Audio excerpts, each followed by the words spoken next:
Well, it's been 1 year since the demolition of the smokestack at the former Crawford coal power plant.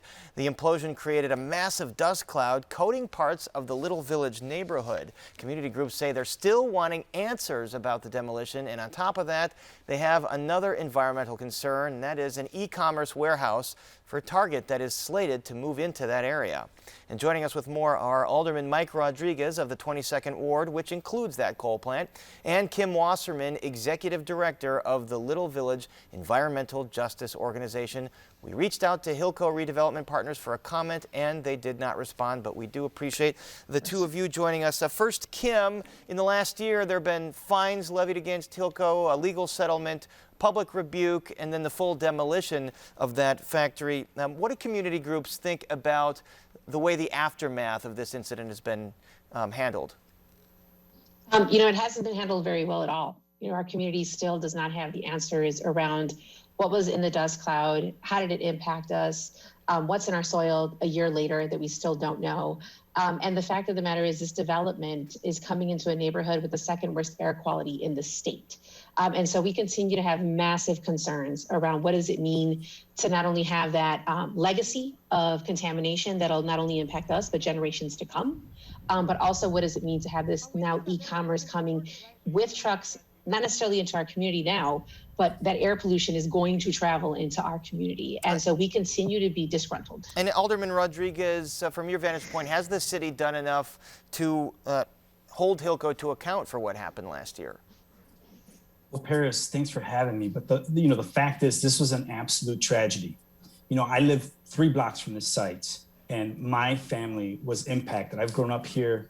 My neighbors were negatively impacted by the lack of any kind of understanding of community by this institution. And I remember you said at the time, Alderman, that you felt you were misled because you had greenlit the project before it happened, but you felt that you were misled by Hilco. Well, the city approved it. I certainly pushed back when they didn't do what they said they were going to do. They told me they would let the community know. I shouldn't have let them do that. But the fact is that the city approved it. I pushed back on that at the end there because they didn't do what they told me they would do and let the community know about what was going on there.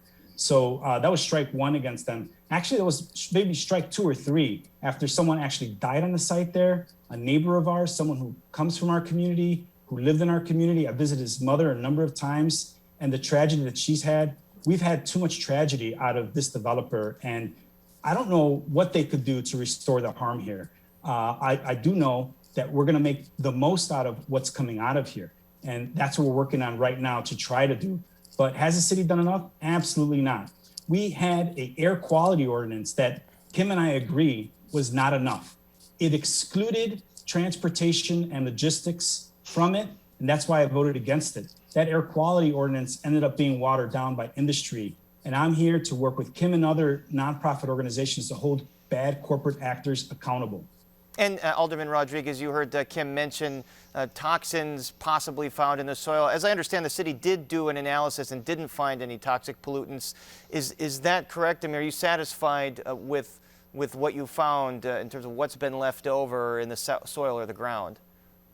Well, there are still questions. I think Kim's right. There are still questions about what's going on there. Now, the city did have some encouraging findings at the beginning, but we need to continue to push. And we need to continue to make sure that our air quality and our soil quality is sufficient for all of my neighbors. And to be quite forward, my family.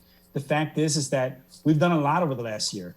We created a tax revocation process to hold bad actors like Hilco accountable. Just in this last couple of weeks and months, we worked with community to make sure that these diesel trucks wouldn't come into our neighborhood. And we changed the law there. We held back on the law to change the fact that they would have been allowed to have these big diesel trucks come into our neighborhood. All right, we got to make sure that doesn't happen. And I want to get to that because that sort of relates to what Hilco does plan to put there. Kim Wasserman, you're mentioning an e-commerce distribution site on that property, which you are opposed to.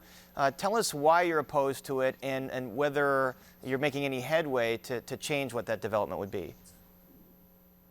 Yeah, no, I mean, I think the reality is that we're seeing continually in Chicago and across the suburbs exploitation of warehouse workers. Currently in Little Village, there are folks fighting against temporary agencies because they're withholding pay from essential workers. And so the fact of the matter is that there hasn't been anything done around protection of warehouse workers in Chicago. In fact, we've been pushing to have this conversation for 2 years.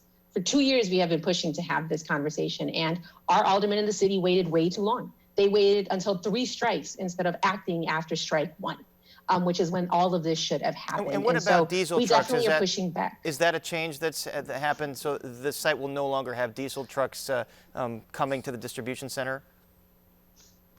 Well, they won't have diesel trucks in the neighborhood, but the fact of the matter is air pollution doesn't stop at 33rd Street. Air pollution is going to be carried the way the air pushes it. And we have done the community science to understand what parts of our community are going to be the most impacted. Target has a responsibility. Alderman Rodriguez has a responsibility to ensure people have air filtration systems in their home to keep them from breathing in particulate matter. There is a responsibility here to develop the site in a manner that lifts up our local community, that does not exploit our community even more with crappy warehouse jobs. And Target does not have a good track record of unionizing. They don't have a good track record of supporting their warehouse workers. And those are the conversations that community members want to have but aren't having. All right, Alderman Rodriguez, your response here to the opposition to what the plans are for this site.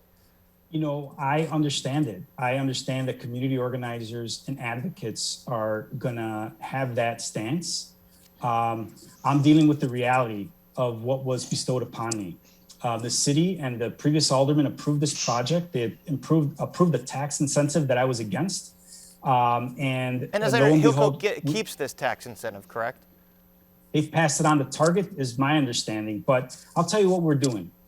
Last Thursday, we sat down 10 organizations from the community and Target to talk about what we want out of this site. And I got a vision out of what we can accomplish here.